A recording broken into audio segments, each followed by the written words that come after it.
फिर दिन हुआ,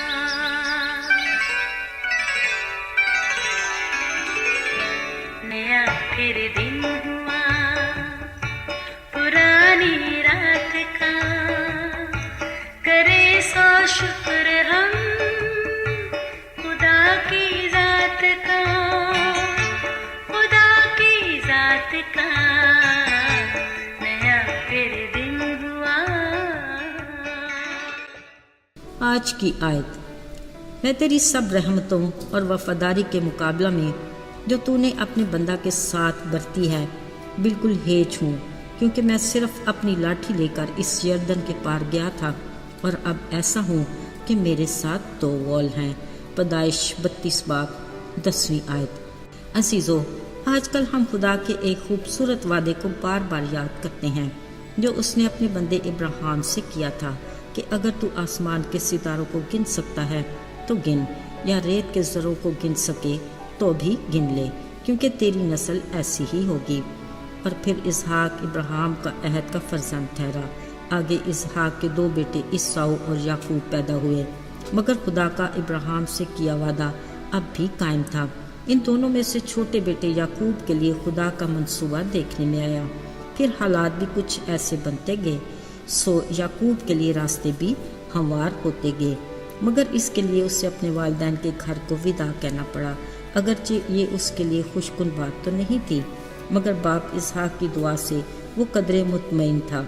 उसकी अगली मंजिल उसके मामू लाबन का घर था जो हारान में रहता था।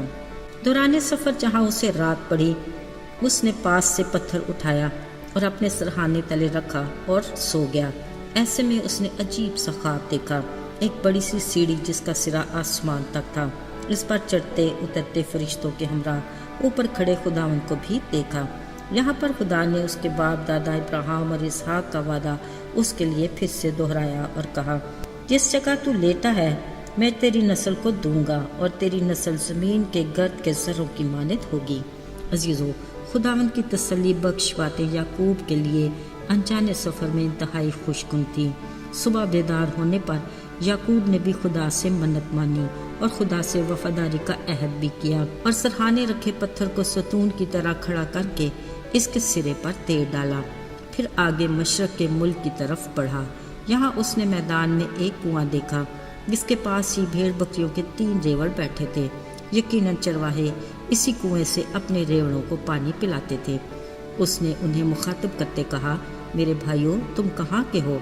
पता चला वो हारान के हैं और नहूर के बेटे लाबन को जानते हैं। साथ ही उन्होंने इशारा करके कहा, वो देखो, उसकी बेटी राखल अपने बाप की भेड़ बकरियों को यहाँ पानी पिलाने ला रही है। याकूब ने उठकर कुएं के मुंह पर रखे पत्थर को लुढ़काया और अपने मामू लाबन के रेवड़ को पानी पिलाया। ये राखल के लिए अजीब सी बात थी। फिर उसने उसे बताया, मैं तुम्हारे बाप का रिश्तेदार हूँ और रिबका का बेटा हूँ। उसने राखल को चूमा और चला चला कर रोया। तब राखल ने दौड़कर अपने बाप को खबर दी। लाबन अपने भतीजे को मिलने दौड़ा, उसे गले लगाया, चूमा और फिर घर ले आया। सो वो पहले तो महीना भर उनके हार रहा। फिर जब उसने याकूब के हाल का इल्म हुआ, उसने कहा, तुम मुफ्त में मेरी खिदमत क्यों करे? मुझे बता कि तेरी उजरत क्या होगी। उसके मामू की 2 बेटियां थीं, लिया और राखल। छोटी खूबसूरत थी जो याकूब को पसंद आई। उसने अपने मामू से कहा, मैं राखल की खातर 7 बरस तक तेरी खिदमत करूँगा। सो याकूब अपने मामू लाबन की राखल के लिए 7 बरस तक खिदमत करता रहा, जो उसे चंद दिनों के बराबर मालूम हुए। तब लाबन ने बड़ी ज़ियाफ़त की। शाम हुई तो राखल की बजाय लिया को याकूब से ब्याह दिया, ये कहते हुए कि हमारे ये दस्तूर नहीं कि पहलोठी से पहले छोटी को ब्याह दे। अब के बाद याकूब धोखा खा गया क्योंकि वो राखल को चाहता था। लाबन ने याकूब से कहा, ठीक है, 7 बरस और खिदमत कर तो मैं राखल को भी तुझसे ब्याह दूंगा। फिर वक्त आने पर राखल भी याकूब से ब्याह दी गई। उस दौर के मुताबिक लिया की लोंडी बिल्हा और राखल की लोंडी जिल्फा भी याकूब को दे दी गई। अजीज़ों, यूं याकूब के लिए खुदा के वादे की बरकत का आगाज हुआ। अब तक उसके मामू लाबन को भी इस बात का अंदाज़ा हुआ कि खुदा ने याकूब की बदौलत उसे भी बरकत बख्शी है। सो उसने उससे कहा, اگر مجھ پر تیرے کرم کی نظر ہے تو تو یہیں رہ، کیونکہ میں جان گیا ہوں کہ خداوند نے تیرے سبب سے مجھے بھی برکت بخشی ہے۔ اب یعقوب کو بھیڑ بکریوں کی صورت میں اپنی اجرت حاصل کرنے کے لیے مزید 6 برس اپنے ماموں لابن کے ہاں ٹھہرنا پڑا۔ اس دوران خدا نے لیا اور اس کی لونڈی بلہا سمیت 8 بیٹے اور راخل اور اس کی لونڈی زلفا سمیت 3 بیٹے عطا کیے اور مال مویشی بھی بکثرت دیے۔ عزیزو، 20 برس بعد یعقوب اپنے ماموں لابن کے ہاں ٹھہرا رہا۔ اس عرصے میں خدا نے یعقوب کی بدولت لابن کو بھی برکت بخشی، جس کا اعتراف لابن نے بھی کیا، جب بھی وہ یعقوب کے جانے پر کسی طور بھی راضی نہیں تھا۔ لہٰذا ایک دن یعقوب نے بنا اجازت اپنی برکات سمیٹی اور باپ کے گھر واپسی کا ارادہ کر لیا۔ خیر، لابن آخر کار یعقوب تک پہنچ ہی گیا۔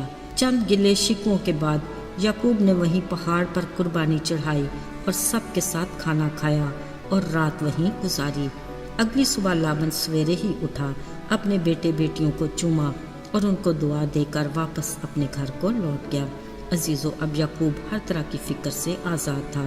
اس نے خداوند سے کہا، اے میرے باپ دادا ابراہیم اور اسحاق کے خدا، جس کے حکم سے میں واپس اپنے رشتہ داروں میں لوٹ رہا ہوں، اے خدا، تو نے میرے ساتھ بھلائی کا وعدہ کیا ہے، اگرچہ میں تیری سب رحمتوں اور وفاداری کے مقابلے میں ہیچ ہوں، کیونکہ میں تو صرف اپنی لاٹھی لے کر اس یردن کے پار گیا تھا، اور اب ایسا ہوں کہ میرے ساتھ 2 قول ہیں، مطلب کہ میں تیری بھرپور برکات کے ساتھ واپس لوٹ رہا ہوں۔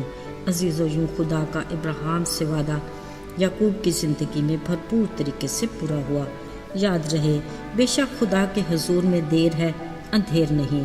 شاید آج بھی ہم میں سے بہت سے خدا کے کسی وعدے کو اپنے لیے پورا ہونا دیکھنا چاہتے ہیں۔ نا امید نہ ہو، بھروسہ رکھیے اور صبر اور شکر کے ساتھ اس کے قوی ہاتھ کے نیچے وفاداری اور فروتنی سے رہیں۔ وہ اپنے ٹھہرائے وقت پر اپنے وعدوں کو ہمارے لیے ضرور پورا کرے گا۔ آئیے دعا کریں۔ اے خدا، ہم تیرے وعدوں کے لیے شکر گزار ہیں۔ ہمیں توفیق عطا کر کہ ہم تیرے وفادار رہیں تاکہ تیری برکات سے مستفید ہوں۔ ہمیں اپنے میں مضبوطی عطا کر اور اپنی رفاقت میں جوڑے رکھ۔ یسوع کے فتح مند نام میں مانگتے ہیں، آمین۔